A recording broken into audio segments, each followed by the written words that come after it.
Assalamualaikum warahmatullahi wabarakatuh. Bagaimana nih kabarnya hari ini adik-adik? Baik ya, Alhamdulillah. Nah, sebelum berangkat ke sekolah, udah sarapan apa belum? Nah, udah ya? Ya, bagus. Jadi, kalau kita ke sekolah itu harus sarapan. Biar apa? Biar ada tenaga untuk memulai pelajaran hari ini. Nah, sebelum kita memulai pelajaran hari ini, alangkah lebih baiknya kita berdoa terlebih dahulu. Kakak pimpin doanya ya. Sebelum ibu mulai pelajaran hari ini, coba deh ibu lihat tuh mejanya masih agak berantakan. Mejanya tolong dirapihin dulu ya adik-adik. Sampahnya juga dipungut, lalu dibuang ke tempat sampah ya. Oke, terima kasih adik-adik. Sekarang kakak mau absen terlebih dahulu ya. Hari ini apakah hadir semua? Oh iya, baik. Nah, adik-adik, apakah ada yang tahu sekarang kita akan belajar apa? Iya, betul. Oke, hari ini kita akan belajar buku tema 1 yaitu Selamatkan Makhluk Hidup dan subtema 1 Tumbuhan Sahabatku, mata pelajaran IPS tentang ASEAN. Adapun tujuan pembelajaran kita hari ini adalah yang pertama yaitu siswa dapat memahami sejarah berdirinya ASEAN. Yang kedua yaitu siswa dapat mengenal negara-negara anggota ASEAN. Dan yang terakhir yaitu siswa dapat mengidentifikasi karakteristik geografis di wilayah ASEAN. ASEAN adalah singkatan dari Association of South East Asia Nations. ASEAN disebut juga sebagai Perbara, yang merupakan singkatan dari Perhimpunan Bangsa-Bangsa Asia Tenggara. Nah, ASEAN yang dibentuk pada tanggal 8 Agustus 1967 dan diresmikan di Bangkok, Thailand. Pembentukan ASEAN ditandai dengan penandatanganan sebuah perjanjian yang dinamakan dengan Deklarasi Bangkok. Negara-negara ini bersatu karena adanya persamaan letak geografis dan kemiripan budaya, kepentingan yang sama dalam memajukan pertumbuhan ekonomi, sosial budaya, serta menjaga keamanan kawasan menjadi dasar pembangunan para tokoh-tokoh pendiri ASEAN. Para utusan dari kelima negara tersebut yang sekaligus merupakan tokoh-tokoh pendiri ASEAN adalah yang pertama yaitu Adam Malik yang berasal dari Indonesia. Yang kedua yaitu Tun Abdul Razak yang berasal dari Malaysia. Yang ketiga yaitu Tanat Koman dari Thailand. Selanjutnya ada S. Rajaratnam dari Singapura. Dan yang terakhir adalah Narciso Ramos dari Filipina. Berdasarkan urutan waktu bergabungnya, negara anggota ASEAN tersebut adalah yang pertama yaitu 5 negara pendiri, yaitu ada Indonesia, Malaysia, Thailand, Singapura, dan Filipina yang bergabung pada tanggal 8 Agustus 1967. Yang kedua yaitu ada Brunei Darussalam bergabung pada tanggal 7 Januari 1984. Yang ketiga yaitu ada Vietnam yang bergabung pada tanggal 28 Juli 1995. Yang keempat yaitu ada Laos dan Myanmar bergabung pada tanggal 23 Juli 1997. Dan yang terakhir yaitu ada Kamboja bergabung pada tanggal 30 April 1999. Adik-adik, perhatikan baik-baik gambar berikut ini. Di sini ada gambar letak geografis dari masing-masing negara anggota ASEAN. Selain itu, ada juga gambar bendera dari 10 negara ASEAN. Perhatikan baik-baik ya. Yang pertama adalah ada Indonesia. Selanjutnya ada negara Singapura, kemudian ada negara Malaysia, kemudian ada Brunei Darussalam, dan ada negara Kamboja, ada negara Thailand, ada negara Vietnam, dan ada Filipina, dan ada negara Laos, dan yang terakhir ada negara Myanmar. Adik-adik, masyarakat negara-negara ASEAN memiliki kehidupan sosial budaya yang unik. Oke, kali ini kita akan belajar kehidupan sosial budaya masyarakat ASEAN. Negara yang pertama yaitu ada Brunei Darussalam. Nah, jadi di Brunei Darussalam ada Kampung Ayer. Kampung Ayer ini adalah desa terapung di Brunei Darussalam. Tahun 1400, Kampung Ayer sempat menjadi pusat pemerintahan. Saat ini, banyak penduduknya yang memiliki perahu pribadi dan disimpan di bawah rumah apung mereka. Budaya Brunei banyak dipengaruhi oleh ajaran Islam. Mayoritas penduduknya adalah orang Melayu. Kata Brunei berasal dari kata Nah Baru yang diucapkan oleh Awang Alak Betatar, penemu negara ini. Kata Darussalam berarti tempat yang damai atau rumah keamanan. Dalam percakapan, menunjuk dengan jari telunjuk dianggap kasar. Secara tradisional, orang Brunei tidak berjabat tangan dengan lawan jenis. Melepaskan sepatu adalah kebiasaan umum sebelum memasuki rumah orang lain. Yang kedua yaitu ada negara Malaysia. Patung Dewa Murungga di Malaysia merupakan patung berukuran 42,7 meter. Patung ini terletak di Batu Capes, gua yang merupakan salah satu kuil Hindu di luar India yang paling populer, yang didedikasi untuk Dewa Murungga. Malaysia memiliki kota yang bernama Georgetown, yaitu kota yang terdaftar dalam UNESCO World Heritage. Kota ini terletak di Pulau Penang. Georgetown adalah kota yang memiliki ragam jenis budaya. Banyak gedung peninggalan masa Eropa dan bangunan bernuansa Melayu Tionghoa. 3 kaum utama di Malaysia adalah ada Melayu, Cina, dan India. Musik tradisionalnya banyak dipengaruhi oleh budaya Cina, Islam, India, dan Indonesia. Makanan khasnya adalah nasi lemak. Yang ketiga yaitu ada negara Filipina.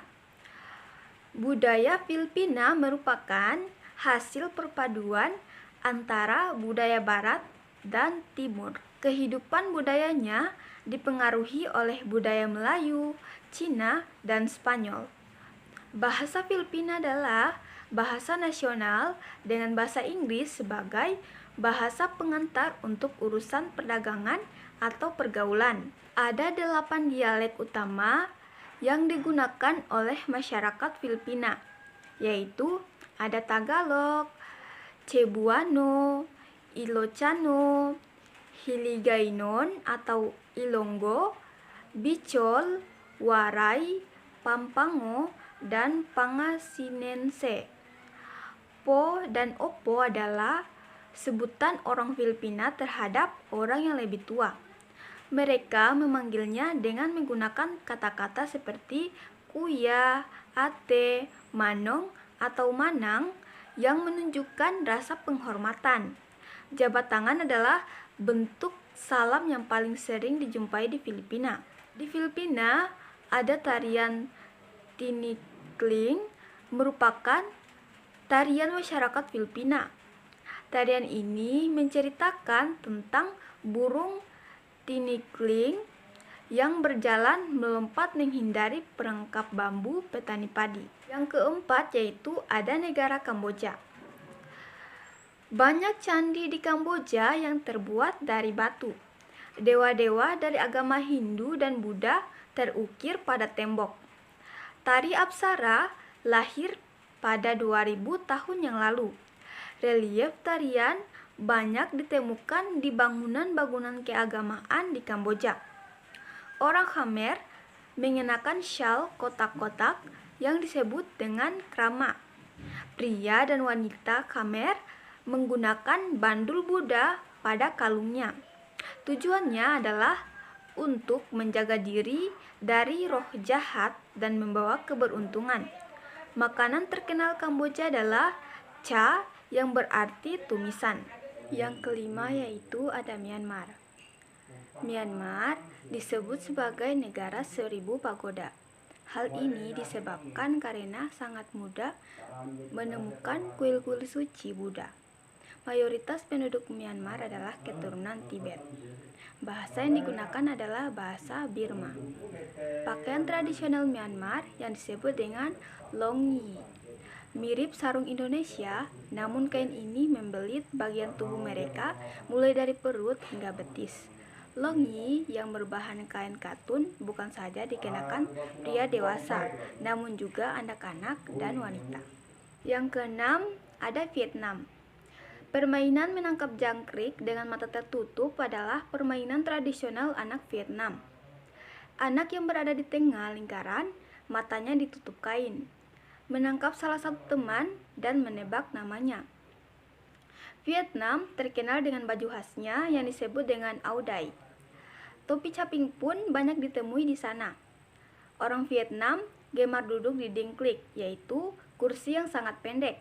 Bukan hanya untuk makan, bahkan untuk mengobrol pun mereka senang duduk di atas dingklik. Mayoritas orang Vietnam memiliki nama keluarga Nguyen.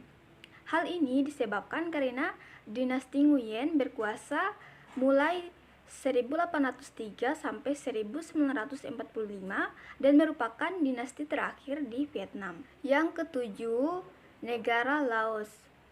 Nama Laos berhubungan dengan penemuannya, yaitu Ai Lao. Orang Laos terkenal kesabaran dan kesederhanaannya. Hal ini terkait dengan ajaran agama Buddha yang banyak dianut masyarakatnya. Olahraga tradisional di Laos adalah katau, seperti olahraga bola voli, namun menggunakan kaki untuk menangkap dan memukul bola. Bola terbuat dari anyaman bambu. Tahun baru Laos disebut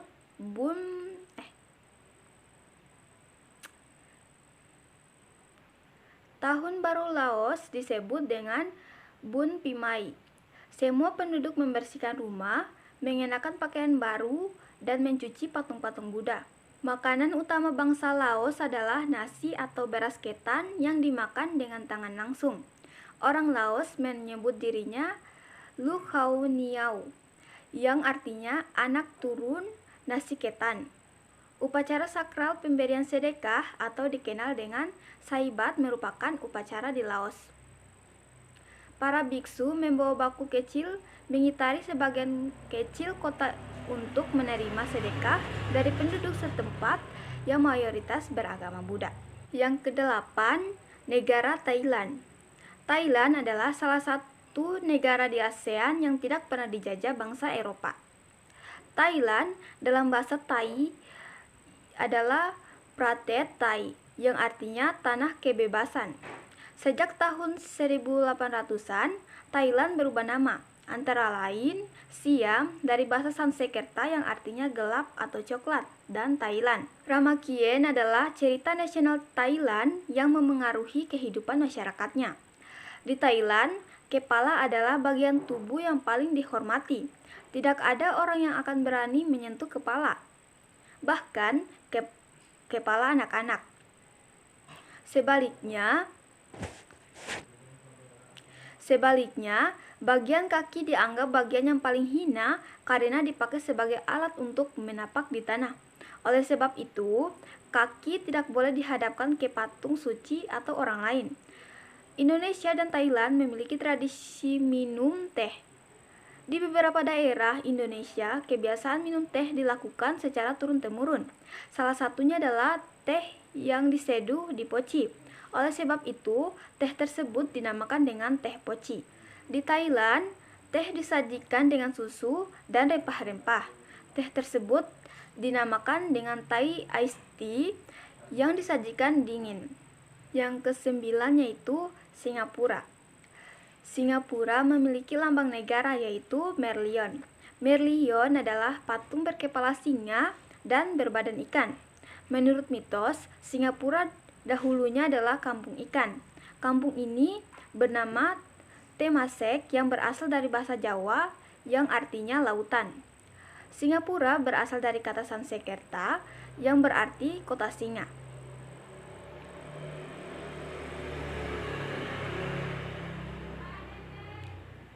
Penduduk Singapura berasal dari Cina, Melayu, India, dan Eropa.